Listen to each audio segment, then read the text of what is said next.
It's 2006, and reality TV is a really big thing. That year, over 40 new reality shows debuted.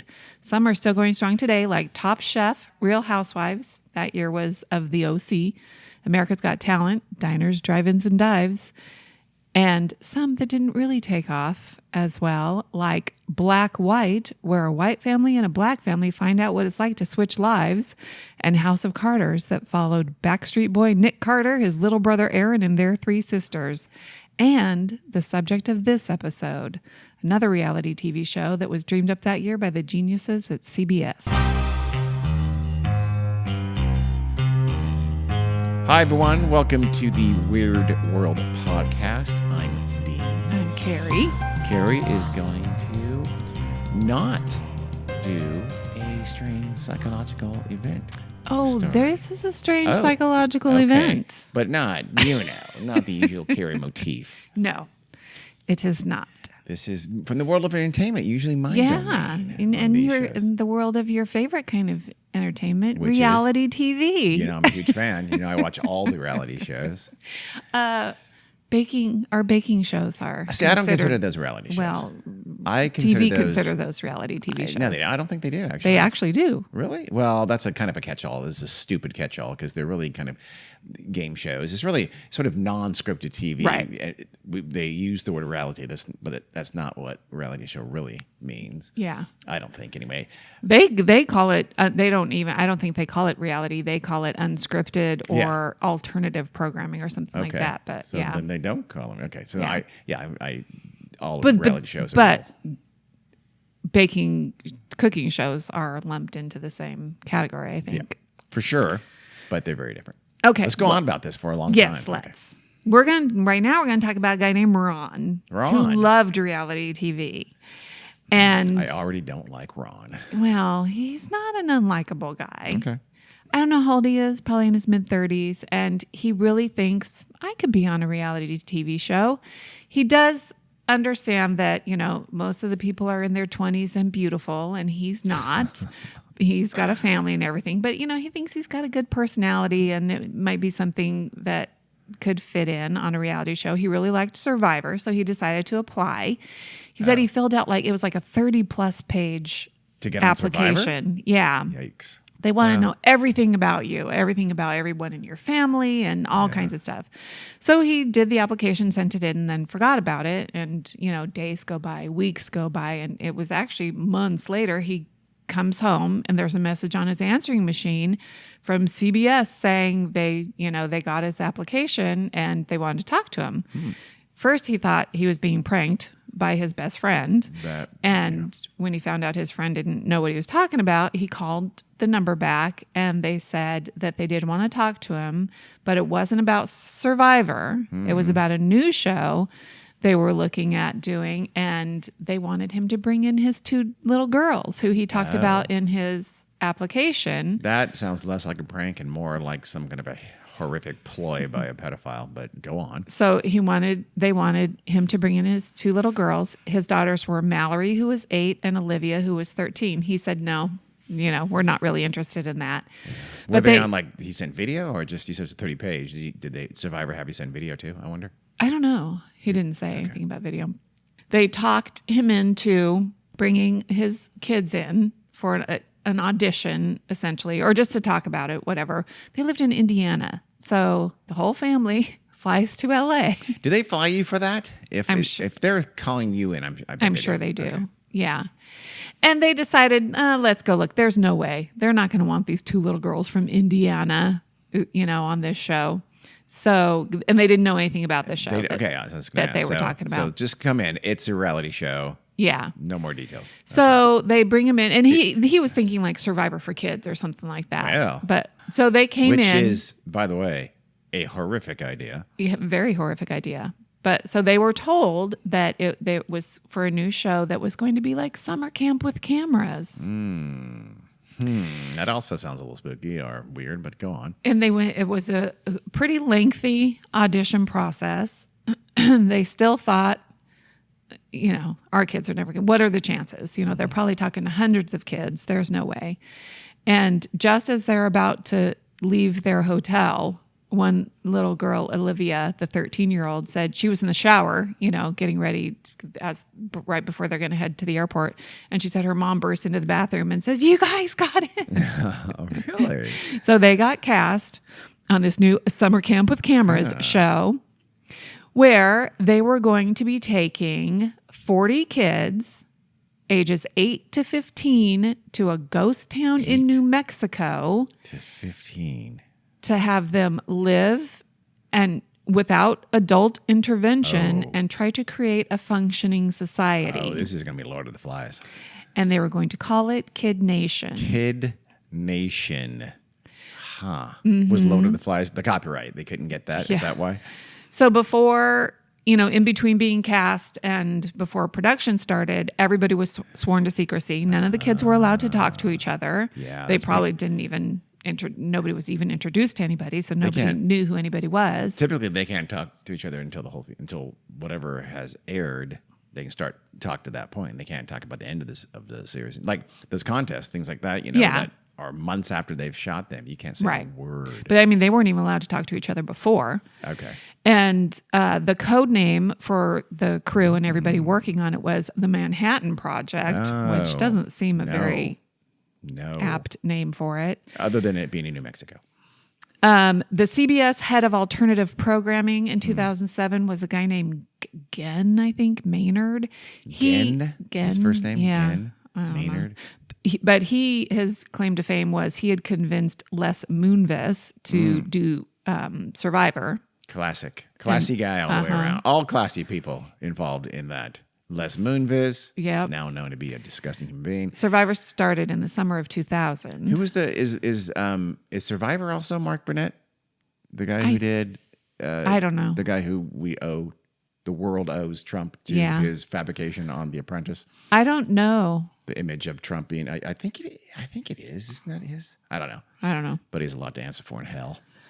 Well, this guy, Gen Maynard, said part of the idea for Kid Nation came from an experiment he studied in college where kids, psychologists or whatever, were watching kids and they noticed when there were adults present, kids acted differently. So like if a kid fell down and there were no adults around, they would just pick themselves up and go back to play. If there was an adult in the room, they'd cry and they would look to the adult for comfort and some sort of intervention. Manipulative bastards. Huh? Wait, who invented the Kid Nation show? Was it this Gen guy? Or? I don't know who. I'm sure it wasn't. I don't know. It wasn't his idea, but he was the head of alternative programming. Okay. So someone brought the idea to him. He said, "That reminds me, of these manipulative kids." Let's see. Okay. The producers were when they were being hired, they were told that the show was going to be like a modern day Lord of the Flies. Oh my God. So and then it was said, "Oh, you know what? I'm intrigued. Go on." They wanted to give the kids a chance to create their own society and see how well kids could do. Had they not read the book? I'm sure they had. It was supposed to be a profound social experiment. So the people working on this, they said they spent weeks brainstorming and trying to figure out, like playing in their sessions, what kind of scenarios could possibly come up with the kids. They were trying to anticipate what might happen because I think they wanted to have things that the kids would need or whatever. Okay. I don't know, but it doesn't seem like they really. Typically, what they do in their shows is force you into situations or kind of invent situations. I mean, we all know those reality shows, air quotes, are way more scripted. Yeah, and we'll talk about that a little bit. The parents, of course, there were contracts and legal agreements to be signed before they could actually start this. So it was a 22-page document that released CBS and the production company of any responsibility for any kind of harm for anything that might happen to the kids, including as a result of any medical care that they were given, any injuries, illnesses, death, STDs, HIV, or pregnancy, or like emotional distress arising out of any sort of intimate relationship the kids might engage in with themselves or, with each other or some other person. I imagine that's similar to the kind of contract they would sign that they make the adult son on Survivor or some shows like that. I'm sure, or The Bachelor or stuff like that. I bet it is, but these are children. But for children, so the parents are signing away the rights of the kids. That seems inappropriate. Minors are not. But it also seems, I mean, these aren't ethical. This is Les Moonves, not Soup. These are people who brought Survivor. So ethics is not kind of their thing. There was also a confidentiality agreement that extended for 3 years beyond the run of the show. 3 years? Not just their season, but the entire show. Why? So say this show went on for 20 years. These kids would be bound by the confidentiality agreement for 3 years beyond whenever the entire show ended. That can't be legal and should not be legal. So, and the penalty for violating the confidentiality agreement, $5 million. Honestly, I think things like that, those should be illegal. I mean, NDAs that protect, like, I'm going to give you information you wouldn't otherwise have to do this kind of a project, something like that, totally makes sense. But in NDAs to protect bad behavior, like this clearly is, should not be legal. And should not be enforceable. Yeah. Maybe confidentiality agreement until, like you said, until it airs. I honestly don't think, confidentially, yes, I want to hide, I get it. We want to hide things like that. But I got hurt, or they did terrible things, and these bad, which is what they're really designed to do. Those should just not be legal, not be enforceable. They were also signing over their kids' life rights. What? That's perpetuity and across the universe. I don't know what that means or is, but it sounds horrifying. It means like they. I don't understand exactly what it means, but it also included a little clause saying that they could be depicted not accurately. Oh, that's horrible. See that for satire or comedy or something like that. No, for pretend drama, things like that. I've heard you've heard so many reality people after the fact go, that reaction that they show me where I looked like a bitch because what Karen said, that was 2 weeks later or something like that about something completely different. That's not, that's not satire. Yeah. What I always thought life rights was the right to your life story. I think it is forever, but no, you don't have the right to their life story beyond the show. I would not think so. So, I mean, it sounds like these parents weren't well versed. They don't have entertainment lawyers, so they. I would never sign that. Yeah, but you're so desperate to get your stupid kid on TV shows. I'm sure every parent that wants to get their kid on toddlers and tiaras will sign anything put in front of them. So, well, did I say stupid kid just a second ago? It's not the kid's fault. It's the stupid parents. Fault. So the amount that each kid was going to earn from doing this show? $0. $5,000. It was a stipend. It was not like pay for work. It was not wages. Some kind of legal thing there too, right? Yes. It's got to be. But if they chose to leave the show before the end of it, they were forfeiting their stipend or any other prize or whatever they might win. Okay. Was it announced ahead of time what the winner got?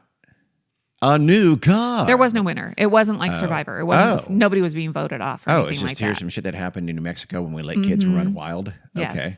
So the reason why they weren't considering this stipend pay was because if they weren't paying the kids, they wouldn't be subject to any rules or regulations regarding employment or child labor laws. Pretty sure they still would. The kids had to be available for filming 24 hours a day. That can't be legal. And even in New Mexico. Sorry, New Mexico. And they were missing 6 weeks of school. No tutors on set at all. Oh my God. Because none of this can be legal. This is 2006 or 7.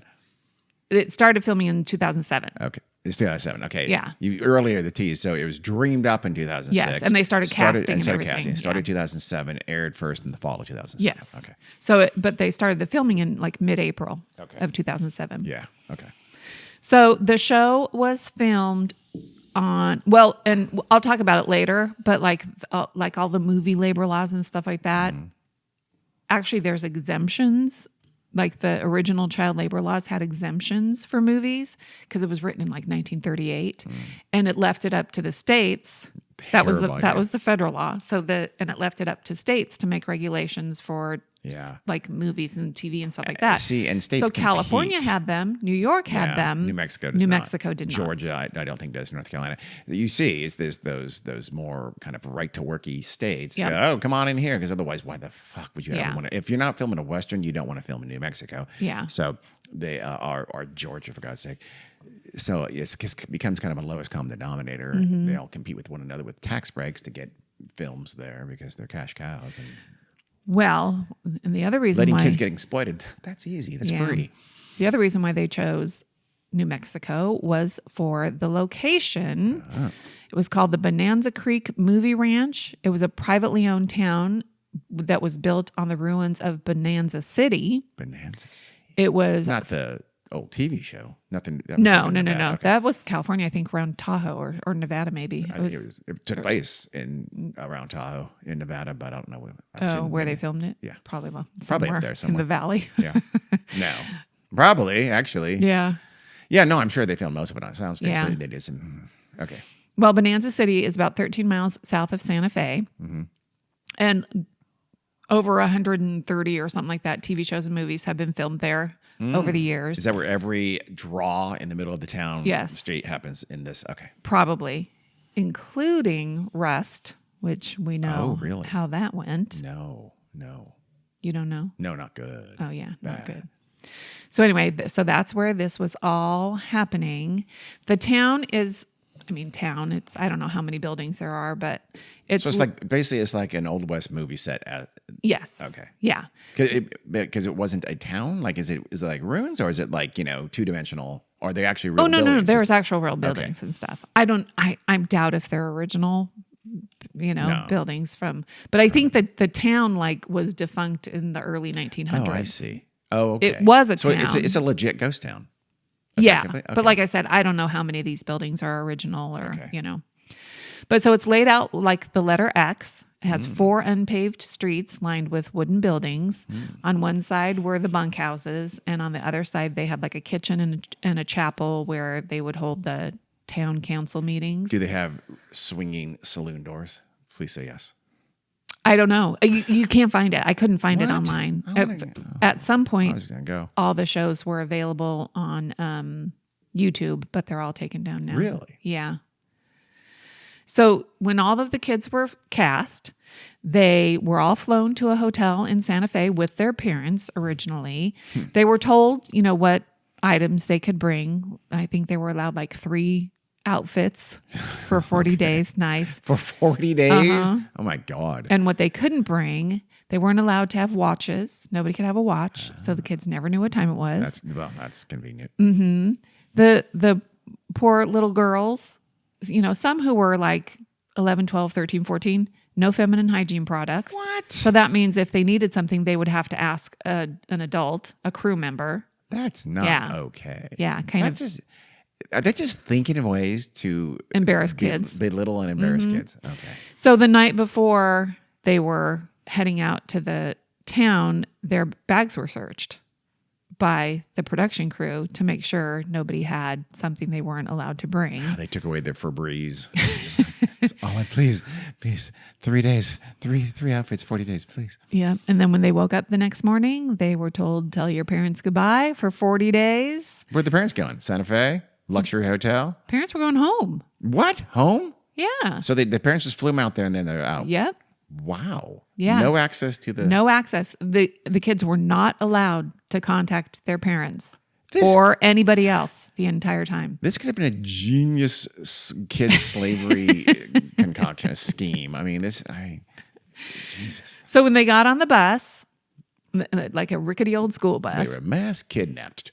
All the kids got little mics on their collars and cameras in their faces.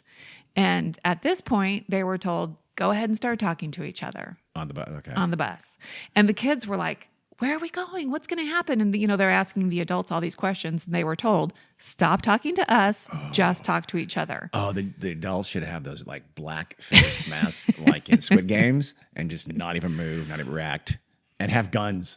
Oh, they should have Squid Gamed. At least the guards should be Squid Game guards on the set. That would have been cool. Talk about scary. Think about what you were. I don't know how you were when you were 8 years old. I probably would have already been crying. Yeah, you probably would have.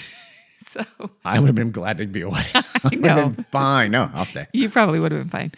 So nobody had a watch, so they're not. None of the kids are sure exactly how long they were riding in the bus. It felt like hours and hours, and then the bus just comes to a stop, and it's like middle of nowhere. There's one little rickety old little wooden building, and that's it. And they're told, get out of the bus.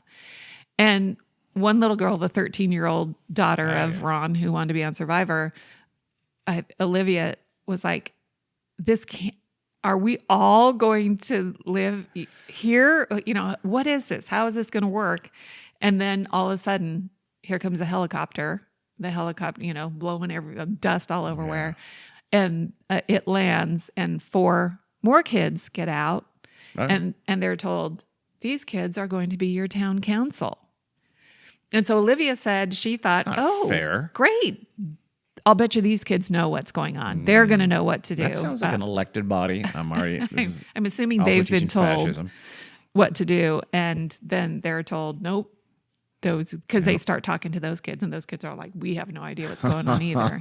But we got to ride in a helicopter. So at this rickety old building in the middle of nowhere, I guess there's also like these big wooden carts and stuff. They've got to load all of their stuff onto these carts, I think even including food and stuff. Mm-hmm. And the kids, they're not given horse or oxen or anything. No. The kids have to pull the carts miles. This is a slave ring. Slave ring for sure. So the kids, then they were dirty and tired. One poor kid got a cramp in his leg and fell to the ground. Okay. And, you know, the adults, I mean, there have to be... Name? I don't know. Because he sounds like a little bit. There have to be a lot of adults around. But with whips. They're not helping. With Squid Game mask. Yeah. They're not doing anything. Okay. So they get to where they're going, the little Bonanza City, and they go look in their bunkhouses and see where they're supposed to sleep. No beds, no real mattresses. They're these thin little mattress blanket kind of things that they have to put on the floor, which are wooden floorboards with like gaps in them and stuff. And like one blanket per kid that was like the thickness of a rug. Wow. No pillows. And that's a deal breaker. What do you think happens in the middle of the night in New Mexico? You get a desert because you don't have a pillow. Oh, it gets flipping very cold. Okay. Yeah. Oh, and there weren't nest of snake below the bunkhouses, so the network imported in rattlesnake nest to put below the bunkhouse. There was no running water. This is April, you said? Mm-hmm. So, yeah. It would get really cold at night. Really cold. No running water. One outhouse. Oh, my God. For 40 kids. That's mean. Uh-huh. I mean, now they're doing that reality show type shitty stuff to, see what kind of... Okay. And some kids got altitude sickness, so there was a lot of diarrhea. Ooh. Altitude sickness causes diarrhea? I guess. Did not know that. So like I said, there were a lot of adults on the set. Probably like somebody said at one point, like around 200. There were producers, camera crews. They had a psychologist. They had a pediatrician. They had an animal wrangler for some reason. Well, but maybe the snakes. The four boys, I think. And there was like some sort of a perimeter that was manned, with Squid Game guards. Yes, please. To make sure that they didn't escape. No, and also to make sure creepy people didn't make their way in. Who knew about this? And animals too. Nobody, but if you're from Santa Fe, you might have heard, "Oh, there's a film crew. Let's go see what they're doing out at Bonanza Creek or whatever." Possibly cougars do the same thing. Yeah, let's go check it out and see if we can snatch a child. So, I'm on the cougar side, by the way. Are you? I am. Oh well, so initially on the bus. And immediately afterwards, there's one little 8-year-old kid named Jimmy. With floofy hair. Curly, floofy hair. Yeah. He initially said he thought he was going to die out there. I feel like Jimmy's going to bitch out early. Yeah. He missed his dog. He was homesick. Huh? Yeah, 8 to 15 is a hell of a discrepancy between ages. That's a child. I think 8 is too young. It should have been like maybe 10. Or even 10 to 15 or something like that. At least 10, maybe 11 or 12. So for the first few days, they basically just let the kids do whatever they wanted. And one producer that I heard an interview with, she said it was 3 days of absolute anarchy. The kids didn't know what they were doing. They had to make their own food, but they didn't really know how. What did they give them? Like, did they give them like flour, or did they give them like canned food and stuff like that? I don't know if there was canned food, Hot Pockets, but like the microwaves. first night, they had a wood burning stove. Oh, okay. So these kids have to manage fire. Oh, okay, yeah. Which is not great. Not awesome. And they put this big pot on the stove and filled it with water, and then just dumped a ton of like macaroni into it. Okay, I mean, no. So they didn't know you have to wait for the water to boil first, and you can't fill the pot with macaroni. That's actually the best thing so far. They couldn't even stir it because it was so, the macaroni gets all stuck together and everything. Yeah, what 8 to 15-year-old would know how to cook macaroni? Very few. Oh, I absolutely would have. Probably not at 8. Okay. In 2007, it's a different world, man. Our kids would have known. I don't think so. I do. I'm not positive they would have. Well, our oldest. Maybe. I don't know. I think you'd be surprised. Well, parents do everything for kids. Yes.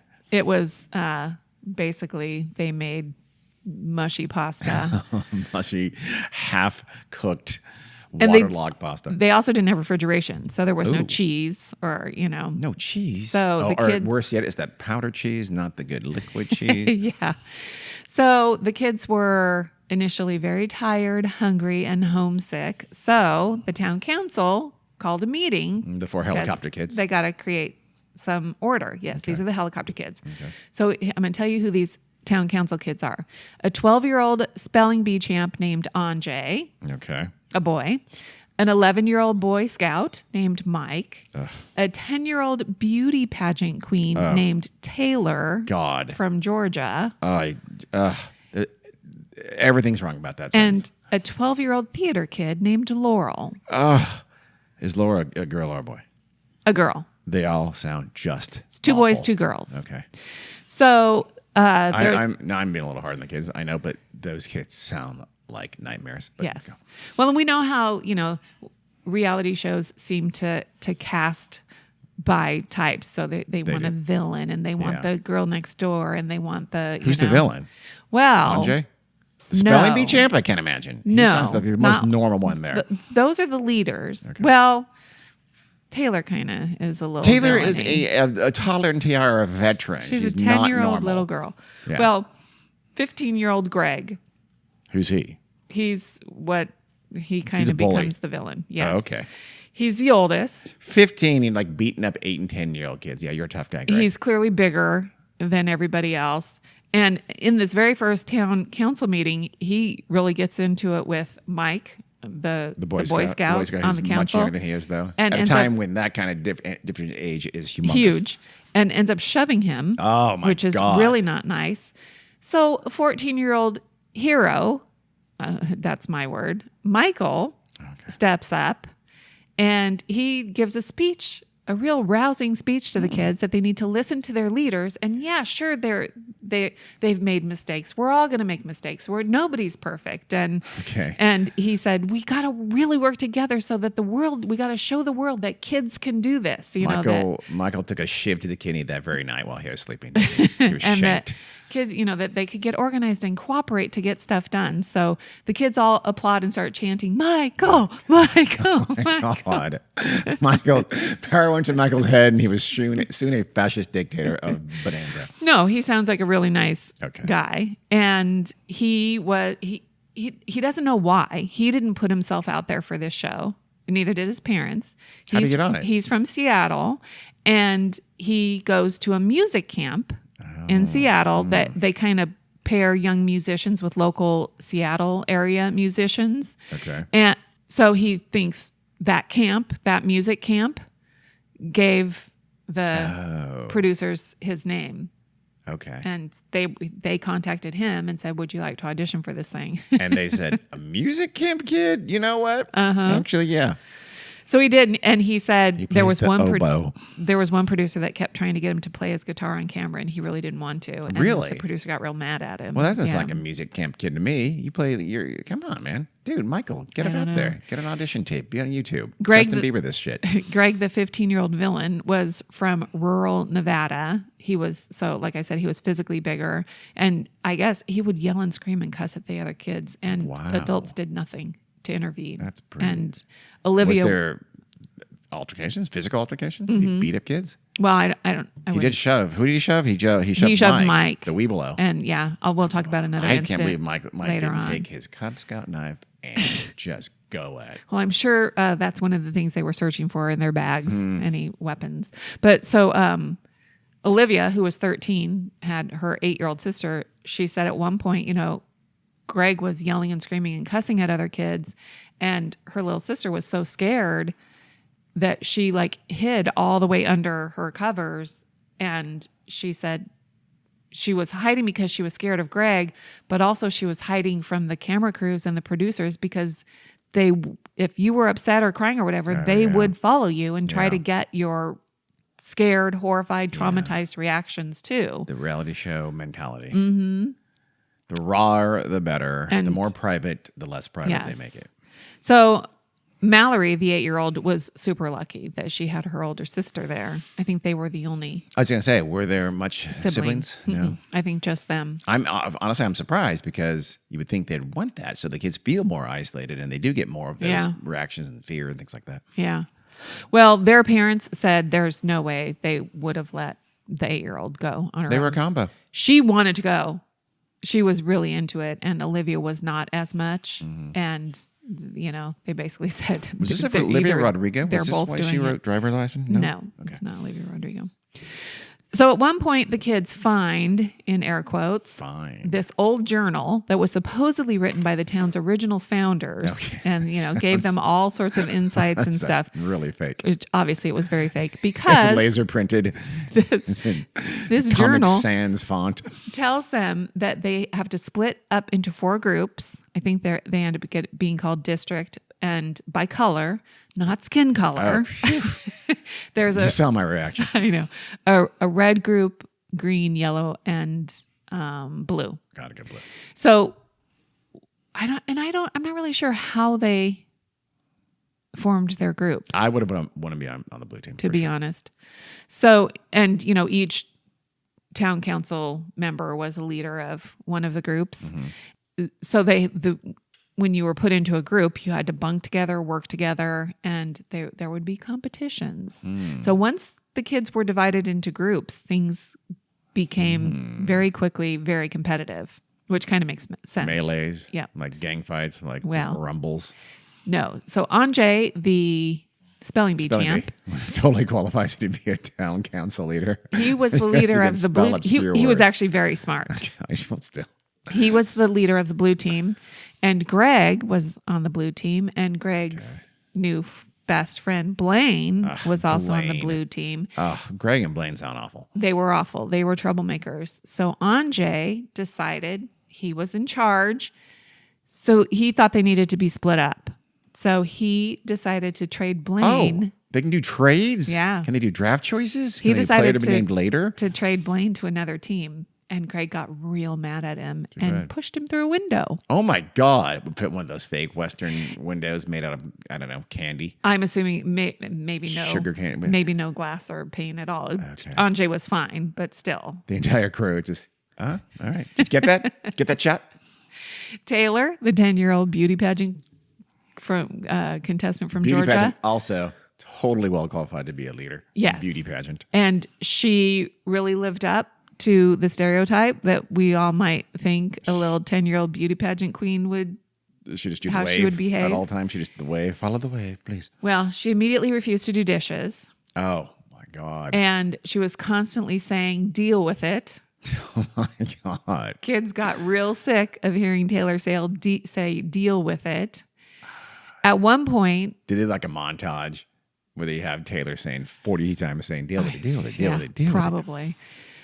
At one point, the kids decided they wanted some protein. They were tired of eating whatever they were Just the eating. mushy pasta. There were chickens. Oh no, they're going to kill chickens and eat them. So That's harder than it sounds. Greg said he had apprenticed or whatever at a butcher. So he's butchered everything. He's helped butcher everything. Because it's 1850. He's 15. Apprenticed at a butcher. Well, he's rural Nevada. Still. So he knew how to butcher chickens. Okay. So he and some helpers would, get the chickens and put them on a Block. Do tree they have stump. axes here? That's not a good call. They must, because Hatchets. there was some way for Greg to chop off the heads. Please chop off his thumb. Please chop off his There own were thumb. there Chop were off his own some thumb. future PETA members in the group too. So there was these other little kids who penned themselves into the little chicken coop using chicken wire with the chickens What? to try to Oh save my them. God. Okay. And one little girl said, "Are they going to hang him like they did Saddam Hussein?" Okay, first of all, she's viewing Saddam Hussein's hanging.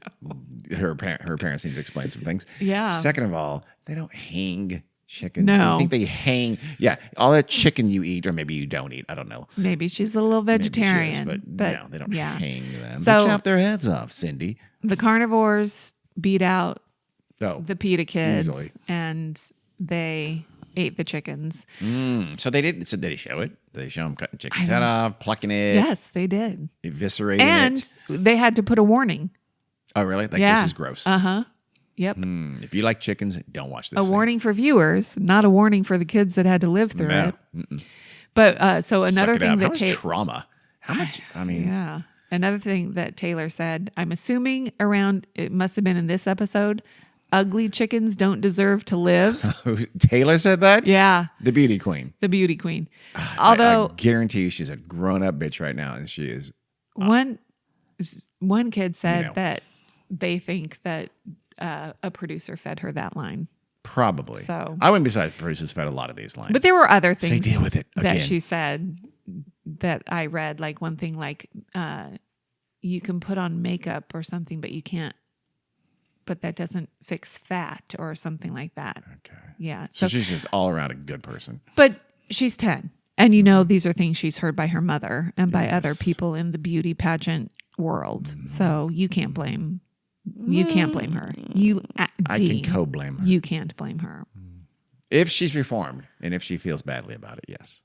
So there's a probably producer who said that, they knew about the whole reality casting for archetypes and, to create drama and all that kind of stuff. But she said while they had that in the back of their minds, they weren't trying to create it. They were going to let it happen organically. I doubt it. They She never let said anything happen organically. They didn't create storylines that didn't already exist. That 100% line. They let things happen and shined a light on it. For So- sure line. No reality show doesn't create those storylines and guide them, if not outright. Like you said, they outright. We've heard this from a number of people who have written for reality shows as well. They write a lot of those lines. Yes. It's not even just like they put them in the situation artificially. They write the lines. The kids- There's no such thing as a reality show. The kids that I've seen and heard interviews with about this, not like official ones sanctioned by CBS, which they had to initially be, but ones now Yeah. as adults and stuff, they said, yeah, there were producers telling them, like, say that again, we didn't get it. Yeah, But like the one kid said they thought that line had been fed to them Yeah. by producers. But we'll talk about it in a little bit. But The problem with they that, were manipulated. for sure. But the problem with that, Situations were manipulated. That, is that the kids. I'm sure they're not feeding lines to every kid, but the kids who are being Yes. fed lines are the ones who aren't going to talk about it to this day. So, Well, so the competition that they have, they're called showdowns, and they have them every few days, and they're competitions between the groups, the districts or whatever, for some kind of a reward. So like the first one was they had these really large bottles that they had to fill with the colored liquid of their district that they had to pump from these real large rigs that were real big and heavy, and it was real difficult for the kids to do. And it was really cold out when they were doing this. One little girl had to be put in a warm shower, and then she had to receive medical treatment because she was so cold, like her extremities were turning blue. oh my God, how? You're not going to tell me until the end. Did they kill a kid? And she had to be seen by the psychologist Well, that day they're for all going to have to be seen trauma by the psychologist. counseling. At the end, we'll talk about Okay. the If anybody got the hurt, mayhem. Okay. So the winning team of this very first showdown would get to choose something that they had a choice between two rewards. One thing that could benefit the entire town, or they could choose something that would be just for fun. So for the first episode, or for the first showdown, they could choose between 7 additional outhouses And firecrackers. or a TV. A TV? Yeah. Interesting. So what do you Are think? they living in separate quarters now? 4 different, like 4 bunkhouses? Okay. So the TV theoretically would just go to that. No, it would. Is there a common room or There something? must have been, Okay. yeah. I think they chose the TV. Nope, they chose the outhouses. Wow. Oh, wait a second. Yes, outhouses. Absolutely. Yeah. That's. They all knew that they needed outhouses. Was there at least a kerfuffle about that? Some people, no, man, I really miss my TV. And I don't know what team won, so I don't know who got to choose. But so here are some of the other choices. A collection of holy books or a 9-hole miniature golf course. Can I say neither? They chose the books. Oh, my Yeah. God. You're just stupid. A barbecue or Holy toothbrushes. Oh, that's a tough one. They weren't allowed to bring a toothbrush. No toothbrushes, huh? But a barbecue.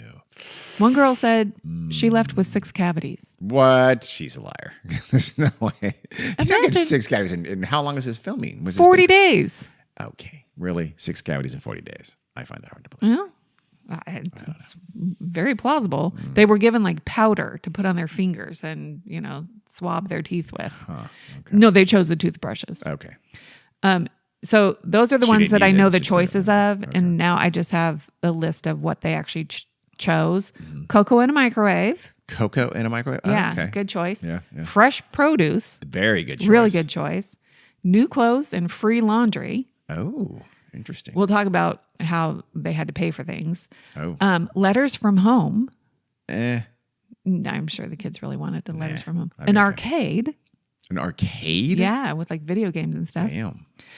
And a hot air balloon ride. Doesn't seem very Lord of the Flies-y when you give them I arcades know. and microwaves. Yes. I think that was towards the very end. That must have been the second to the last one. And then the last one was the hot air balloon ride. And Mexico is the hot air balloon capital. of the Yeah. world. And a couple of times they didn't win anything because they failed the challenge. Nobody won. Oh. So for this first showdown, the winners and losers got sorted into social classes. That sounds awful. So the first one, the winners of that bottle competition where they got to choose the outhouses, they were designated the upper class. Ew. They didn't have to do anything, no work Okay. all day long, and they would be paid $1 a day just to hang out. And they were paid in Buffalo nickels. The second place district became the merchants. They got to run the candy shop and the dry goods store, and they earned 50 cents a day. The third place were the cooks. They had to prepare all the meals and do all the dishes, and they got 25 cents a day. And the last place were the laborers. They had to do all the manual labor, like hauling the water. They had to go out to like a remote section of the town, pump water, and then haul it back in buckets. And they also had to clean the outhouses. This is actually pretty evil. I mean, it's teaching them about capitalism. The proportions are all off. Though they'd be 1, to 40 or to 39, and being able to get paid for doing nothing. Yeah. They got 10 cents a day. And like I said, they were paid in Buffalo nickels. There's a little girl, Sophia, I think she was 12. She was part of the initial laborer class. She describes herself as a big nerd. And she said the next day after they were put into these groups, she tried to stage a coup. I like her. She's my favorite so far. She was going around telling all the other kids in the laborer class with her that they didn't have to put up with it. No. And, let's They don't. revolt. She now lives in Seattle. No, a producer took her aside and said, you can't do that. So Yes, I much can. for letting the kids Yeah. do their own society, right? So, they yeah. they made them divide into groups. They named the town council. They put up this The whole thing's orchestrated. social class Yeah. system. And and I'm sure they marketed it as just anarchy and watch what happens when kids, are able to live on their own. Mm-hmm. Okay. So Sophia, I'm probably not real happy with the fact that she couldn't stage a coup. She was earning very little money because she was getting 10 cents a day. She saw a bike in the store that she really wanted, but it cost $3. And she knew it would take way too long at 10 cents a She day steal a bike. to she would never be able to buy it with her wages. So she got a bucket, put it in the middle of the town square, and started dancing for the other kids. That's much worse. She should steal the bucket. Some kids would put money in her bucket because they liked her dancing, and some kids put money in her bucket because they thought it would make her stop dancing, because they wanted her to stop dancing. But she made the $3 and she got her bike. And she said she was really surprised at how generous some of the kids were. Even Greg gave her a bunch of money. I'm assuming Greg was in the elite. What were they called? I forget too. The, upper class. Upper sponges, class. The leeches. Yeah. So, but in hindsight, and when it was aired, this scene of her dancing in the square for money made a lot of people kind of uncomfortable. How old is she again? I think she was 12. Okay, a 12-year-old should not dance for money. Not in that kind of a thing. Yeah. She said that... Unless you're Shirley Temple, and then actually, that was pretty terrible, too. Yeah, yeah. After everything was over, Kid Nation sent her bike. Oh. So she could have it. She did buy it. Yeah, they kind of should. So they had a showdown every few days. So in the next showdown, you could change the social classes would change, because the winners and it would, that would happen every few days. God, if only that happened in real life. Yeah. So obviously, like we said, this clearly isn't the kids building their own society. They gave the kids the structure that they had to work in. And if they wanted to change it, like Sophia did, they were told they can't.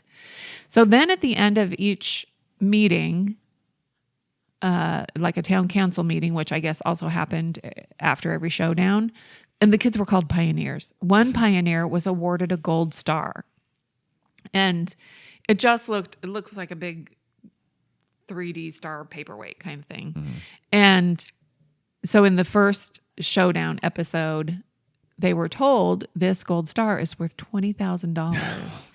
And the winner also got to make a phone call to their parents to tell them they won the gold star. But they weren't told, none of the kids weren't told this. Even the town council who would decide who would get the gold star that episode, they weren't told until after the first gold star was awarded. It went to Sophia because the first night she kind of took charge of helping making food for everybody. Okay. So she was mushy pasta. So she wins $20,000 for mushy pasta. Putting overfilling an no, she took charge after other kids were messing it up. Okay. So and I think they were told like people who are being the most helpful or being the nicest, that kind of thing. Mm-hmm. So this $20,000 gold star thing really changed the dynamic, especially with Greg, who was being mean to everybody. He started being nice and helpful when he realized, hey, I could earn a $20,000 gold star. He's got a price, I see. And so the second gold star, he really thought he deserved it because he was being nice and helpful to everybody. Because he's being fake nice after being an asshole for the entire time. Yeah, it went to Michael instead of him, as we know. His arch enemy. Michael. Yeah. No, his arch enemy was Mike. Mike is the one he shoved. Okay. He probably didn't like Michael really either, because didn't Michael if you're the bully and you're being an asshole and then some kid comes and says, oh, let's just get along, and they all start chanting that kid's name, you probably don't like that kid either because you're a dick. Probably. But so when Michael got the second gold star, Greg kind of reverted back to being the way he normally was. There was a girl named Divad. She decided to set up her own snack bar. I don't know what social class she was in. Yeah. But she really campaigned to get a gold star. I don't know if she actually ever got one. For sure not for her. Laurel was one of the original town council kids. Mm-hmm. She said that they really did take into account what kids' home lives were like. Because, they were talking to each other. And you could kind of tell this is the rich kid. This is the poor kid. This kid has a single mom. This kid says his family is struggling, kind of thing. So wait, is $20,000 town dollars? It's not. No, 20,000 real dollars. Oh. Yes. So she said they knew, this could really change some kids' lives if they got this, and there weren't going to be 40. So Greg finally did win a gold star in the 5th episode. And when he got it, he was very appreciative and thankful. And it was a very touching moment because he told them that meant he could go to college. Still don't like him. Hope he failed. So there is an episode where the kids talk about politics. Oh. And this is 2007, so George W. Bush, Yeah. Iraq War. Yeah. And the kids were talking about it. And Really? they had differing opinions because different kids' parents Yeah. or did different things. One, I don't remember which kid it was, but her dad worked for Homeland Security and he was conflicted. You know, he didn't love the war in Iraq, but here he worked for Homeland Security. So, you know, I'm sure they talked. So she said there was a lot of talk about the Iraq War in her family. And she said they were talking about politics, which makes me think that the producers were kind of egging, because the kids knew when they were getting encouragement for behavior and stuff, situations. And they typically cooperated. Typically, they want us to talk politics. Let's talk politics. Sure. Kids live to please the adults in their lives, whether it's explicit, you know, whether they're being told, yeah, keep doing that, or up to a certain age, and then it's the opposite. Yes. So she said that there was a lot of disagreement, but she said they were doing it respectfully. They were having very calm and mature discussions about these things. TV. They need to spice it up, CBS. And they remained friends afterwards if, you know, somebody they were friends with disagreed with them. And I'm sure, I don't know if kids recognize this, that doesn't but sound very American. Whatever their stance is on an issue, they get it from their parents. Yeah. But so of course that mature political discussion did not make it on that episode. Are you serious? But the part where they get the kids to talk about religion, that did make it onto the show. Did that get tense? Because apparently the Founders Journal gives them instructions that they need to hold a joint religious service. No, so they don't. The kids immediately get angry. There's lots of different religions represented. Anjay is a Hindu. There are Jewish kids, and I don't know if there's Muslim kids, probably a lot of Christian kids. So there was like a lot of yelling, and they couldn't agree. You know, it was like, how do we hold one big religious service for all of these different religions? It could be Festivus. Well, so I think what they ended up doing was one girl decides, I'm going to make like a bonfire, and if the kids, because the religious service was supposed to be in the chapel or whatever. And so she said, I'm just going to make a bonfire, and whoever wants to come and talk about, you know, how they observe their religion, that would be great from a standpoint of learning about each other. So they did that. My religion throws people and sacrifices into the bonfire. I don't know about you, but come over here and let's just chat about it. And I don't know really how it worked out, but you know, people got real angry and yelling at the initial part of how are we going to do this kind of thing. Anjay, he was a Hindu. He had immigrant parents. They lived in Texas, so I'm sure it was, you know, easily accepted, and he had a very comfortable life. They also have brown skin. So his parents had probably been telling him his whole life, don't rock the boat. You know, when you live in Texas, if people start praying around you, just fold your hands in your lap and don't say anything. And they sometimes pray with their guns. It's weird. Yeah. So the town council decided they're going to hold their big joint religious service anyway, and almost nobody showed up. So really? So anyhow, in the 5th episode, the kids are told we're going to have elections for a new town council. Ooh. Or elections for town council if you want, you know, so challengers, I guess, put your hat in the ring kind of thing.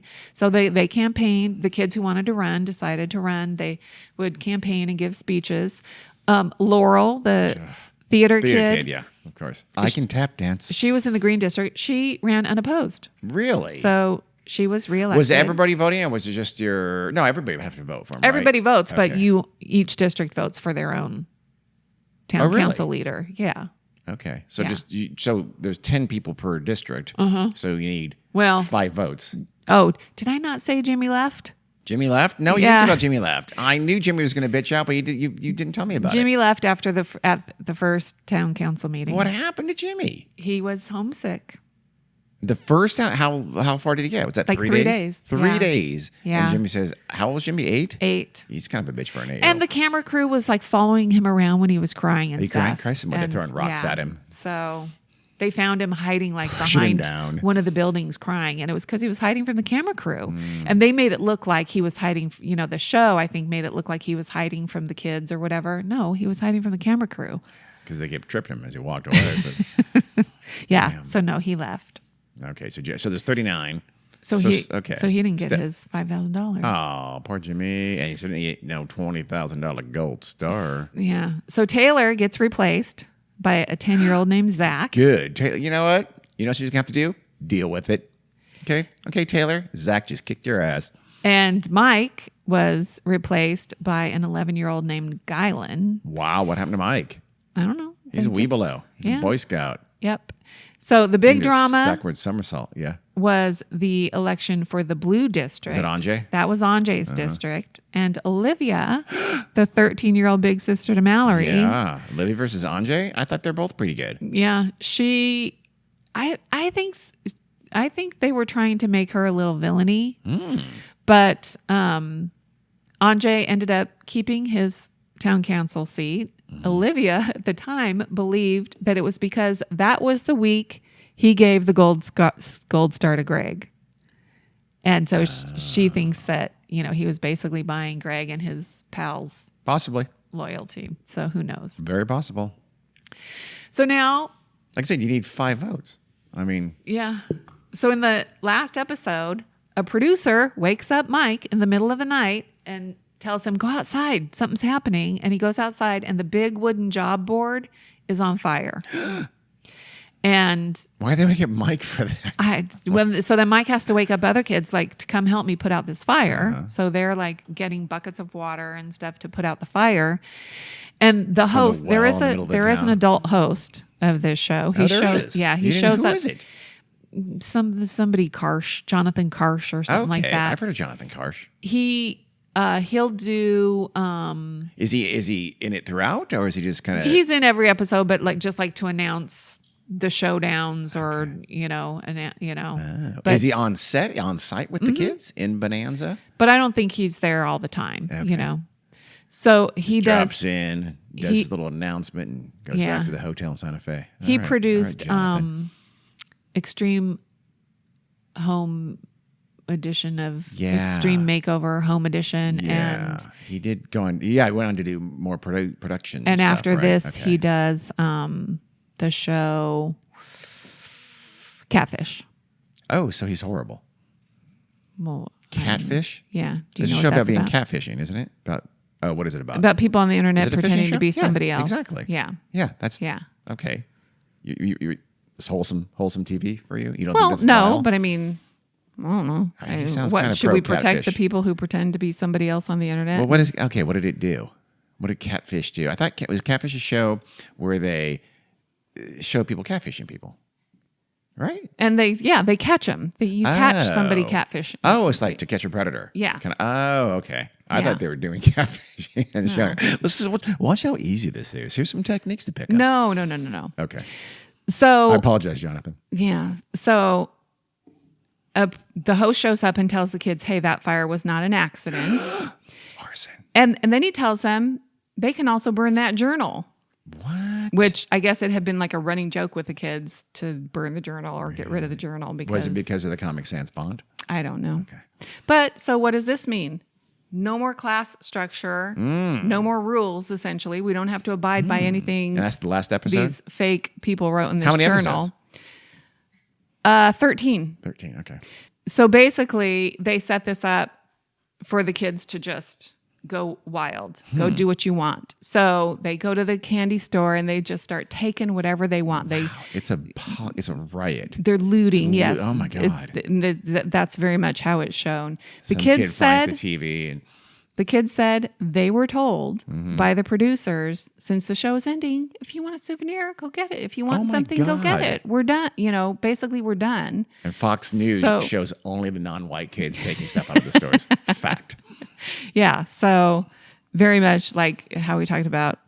Yeah, that's so fake. That's very, sleazy. very much manipulated. You're portraying these kids as thieves when you tell them to go take shit out of there. And on camera, like somebody says, hey, I don't know if it was Olivia, but like, hey, Olivia, what's happening? Why is this going on? It's a free for all. And she said on camera, because you guys told us we could go take whatever we wanted. And they left that in? It was No, they didn't leave that in. okay. That's the point. They're saying, hey, what's going on? Oh and, my God. they leave out the part where she answers, you told us to do this. God, yes. That's vile. I know a reality show has no rules, but that's very disgusting. So here's other ways that certain situations were manipulated by the adults in the series.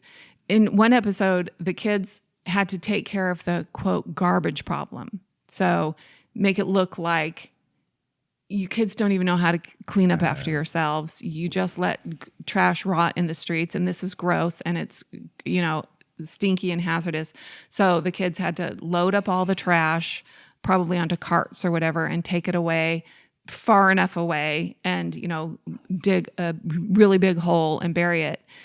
In reality, the kids had been doing a really good job of taking care of their own trash. So the producers brought in a bunch of stinky trash so that the kids would have to take care of it. And then, it was, see, and they were thinking of these fake ass things before. They thought of them throughout. Again, it's essentially they're just like badly scripted shows. And like the some of the rewards were to set up the kids to act a certain way, like the arcade. The kids were kind of shown, when the kids were shown in playing in the arcade and stuff, it was kind of depicted like they were getting addicted to gaming and neglecting their duties and, no longer being productive members of this society or whatever. Okay, says the TV network. But the kids said, irony. I know, the kids said that they were cooperating and working pretty well together, especially towards the end.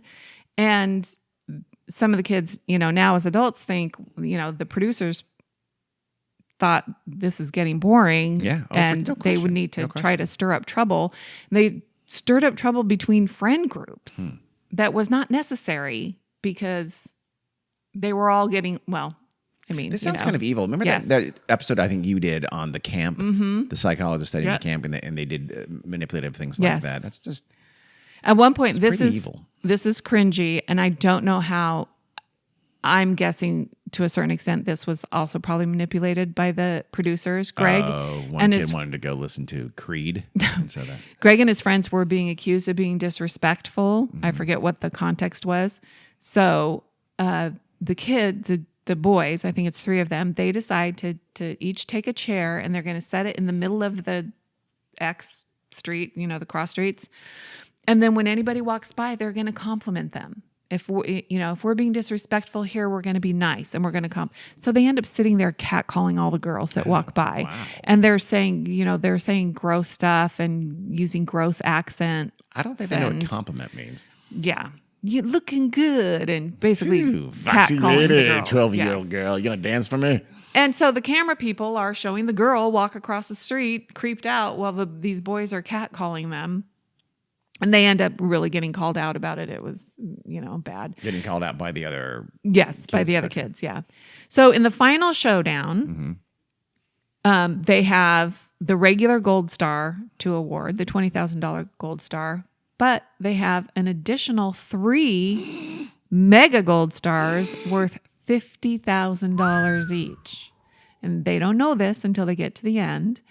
So the town council gets to decide this. That's huge. I mean, I wouldn't want to have to decide that if I were on the town council. Presumably the town council cannot vote for itself, right? They don't because they think that's not fair. It's not fair. Obviously. No. We each get one. Know. Let's draw straws. Who doesn't get one? The 3 of us do. I know. So Sophia, who already got a $20,000 one. She got the first one. I would for sure not give anyone who's got one. She gets a $50,000 one. That's not cool. Morgan, who is a little girl who helped organize the religious service thing.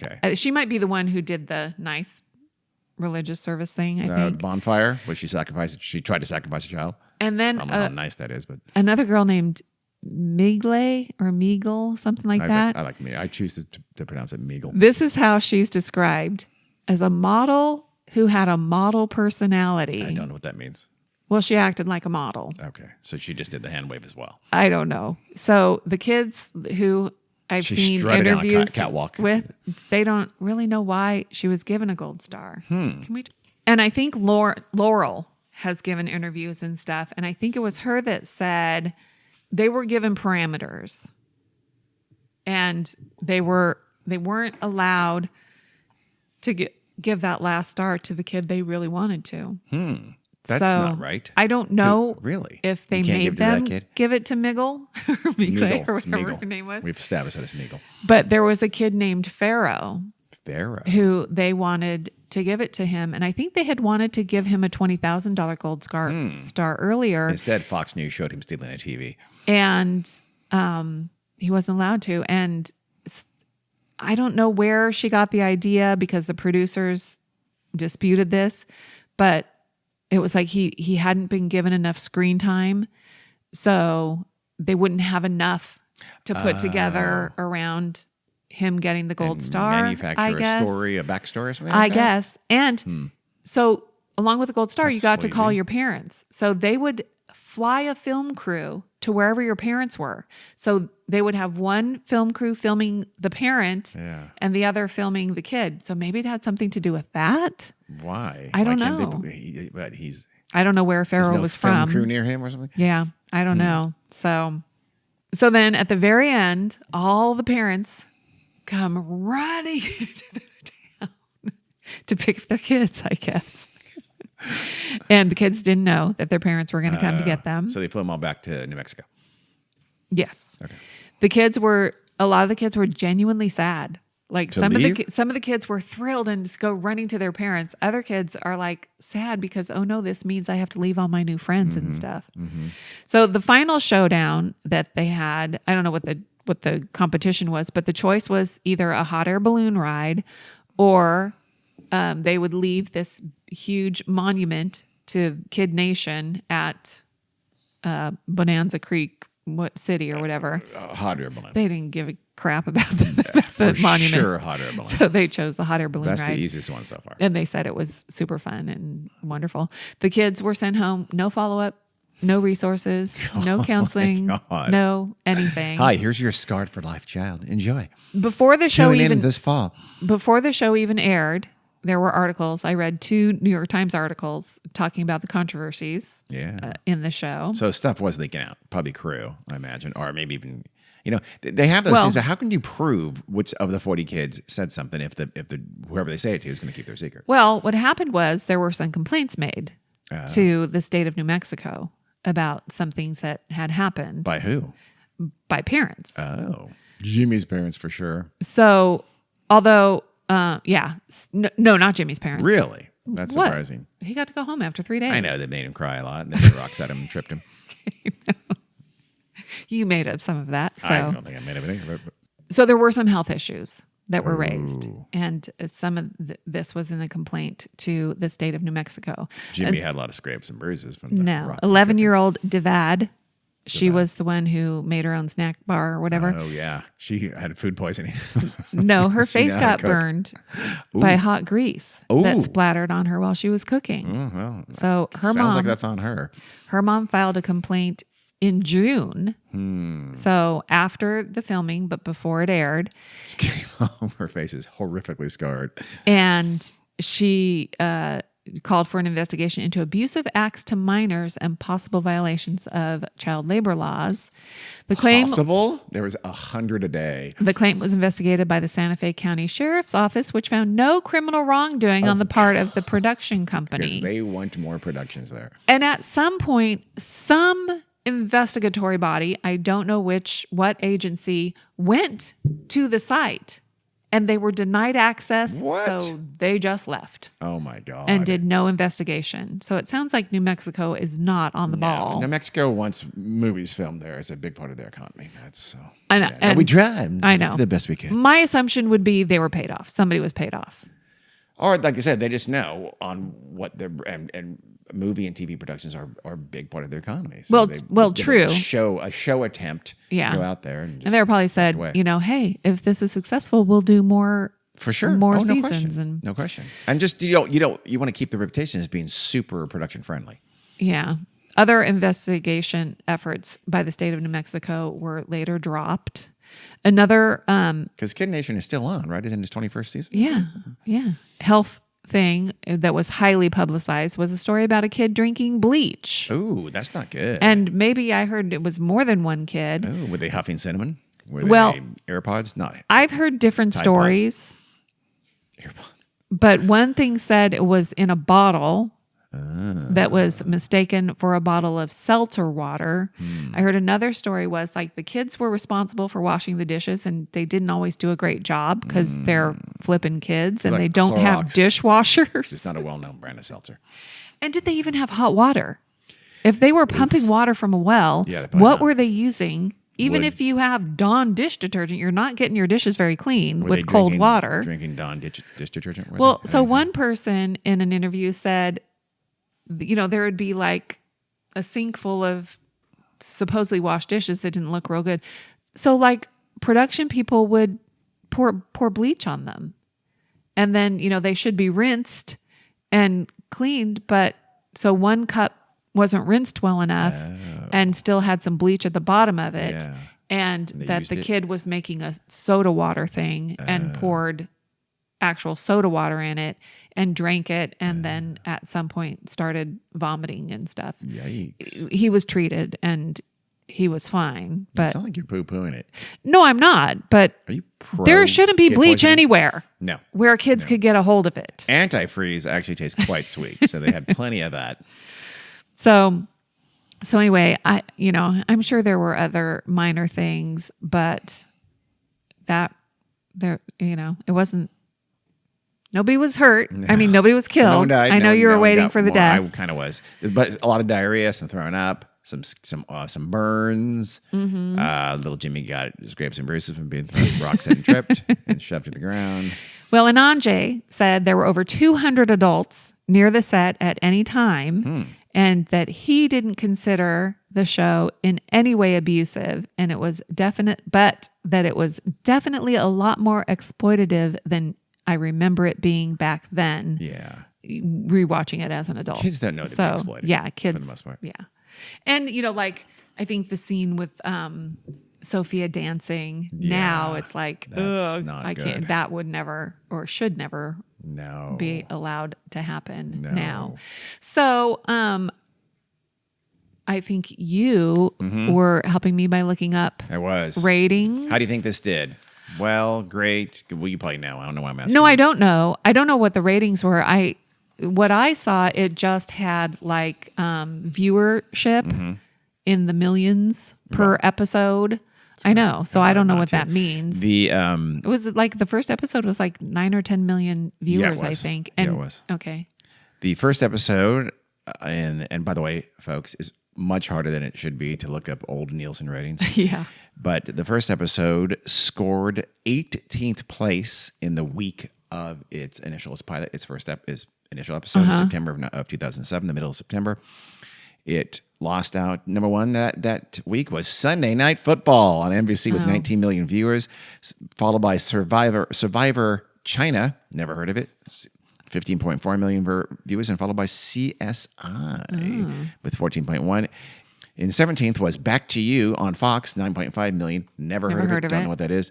18th place, Kids Nation. So its initial episode got 9.4 million views. Okay. It placed 18th. I understand, though. It falter quickly and wasn't it doing poor. I mean, it got canceled. I don't think just for the fact that they should have got sued and were eventually going to kill somebody. Yeah. The viewership steadily went down. Yeah, so the first one was like 9.4. The next one would have been like 9.3 That's or not 9. bad, actually. But it steadily went down. And I think at the end, it ended up like in the 6s or 7s or something like that. You know what place it was in? Is it No. Okay. Because usually back then, and that was a time already there was a lot of competition. Now, of course, we have streaming. It's just completely different. Yeah. In fact, I looked up the most recent top 10 broadcast shows in their audience, and number one, this is, I think, the middle of April, it's the most recent I could find, was 60 Minutes.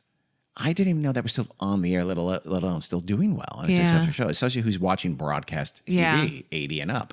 Yeah. And its audience, though, was 8.6 million, the number one show. So less than half of what in 2007, which is already eroded from the 70s and 80s and into the 90s. Yeah. And there's some, number two, a show called Trekker. 8.2. I've never Never heard of it. Trucker. I've never heard of Young Sheldon. Some show called You've FBI. heard of Young Sheldon. I've heard of it. I've never seen it. Some No. show called FBI. I'm sure there's Ghosts. Isn't that? Were there? Oh, I love that show. Okay. And then That's a show that I've watched. Number was number. Wait, number, you know who's in Ghosts? who? Betsy Sidaro. Oh, really? She sounds delightful and funny. She just has.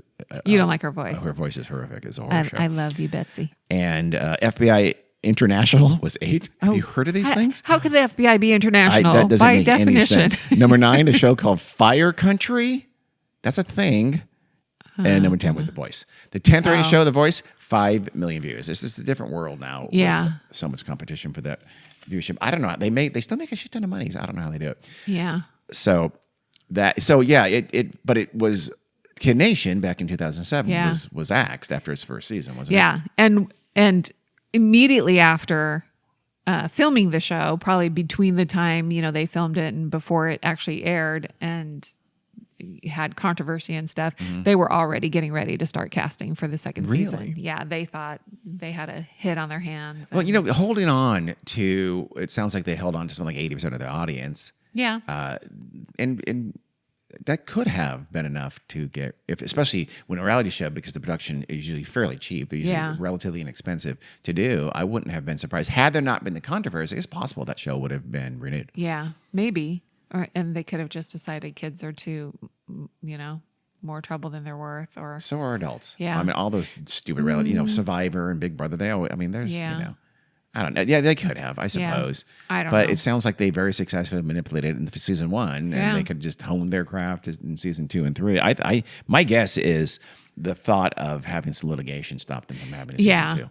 Yeah, because eventually some kids can get seriously hurt, and we're going to be in trouble. And it's way worse if it's a small child than if it's an adult. Yeah. So that would be adults are responsible for signing themselves up. Kids are not. So that could have been some kid got seriously hurt. Now it's just not just a lawsuit, but you can imagine just the PR is not worth it. Yeah. So, yeah.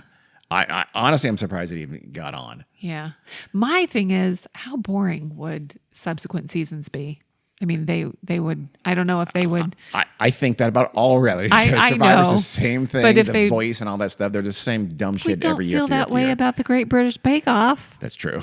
This is much better. It's just as charming every season. I don't know how much. I'm sure they manipulate that too. But there's genuine, real people doing genuine, real stuff. Yeah, they're not reality shows like we're describing here. Are just like I said, they're badly scripted shows. They're not unscripted shows. It's not about them interacting with each other, and they're almost always horrible people. Yeah. Doing dumb, nonsensical, fake stuff. Yeah. That's completely, in my mind, that's completely different. But or other reality shows are like, Kardashians be like that. Just awful, objectively awful people doing awful things and getting paid a ton of money for it. There's anybody who watches Kardashian, don't stop listening to a show because I hate you. And you're evil. It's just so vile. It's so destructive. Yeah. There's nothing good about it. I'll get off my soapbox now. That's okay. I think England had something similar, or Great Britain. I don't know where. Kid Nation, really?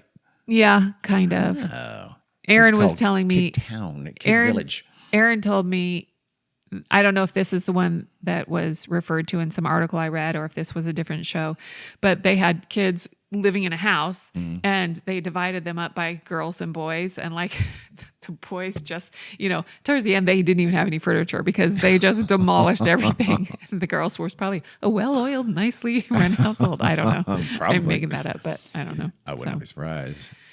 Yeah, so that's Kid Nation. That's Kid Nation. Gosh. Yeah, that is a little footnote that I've never heard of it until very recently. Don't remember it when it was on the. I didn't watch broadcast TV by then. It had been years since I watched broadcast TV anyway, by 2007. But I don't remember it happening. I must not have paid attention to any of the news stories about the controversies. No, yeah. We must not have. No recollection of it. I mean, one of the some scenes look a little familiar to me. Like I must have seen their little exactly. And trailer. It's in the back of your head. It's a quasi memory because you probably ran across a trailer or a commercial at some point. I bet I did too. But I would have expected if our kids had heard of it, I would have expected them to want to watch it. But they didn't. They're fairly young still, so I don't know. But, no. I guess not. Rachel would have been. I mean, they would have been. Some of our kids would have been in the age range of the kids on the show. God. So. Oh my God, we should absolutely put them on there. That gold star, bitch, is what my directions would I have been. wouldn't even have sent my kids to a 40-day summer camp. So I wouldn't have sent my kids to this. You probably know that I would have. Yeah, but I wouldn't have. So. Oh, well. Okay, well, thank you, that's all. Carrie, for You're that welcome. interesting footnote from television history called Kid Nation. Thank you so much for that. You're welcome. All right, until next time, folks. Thanks for listening.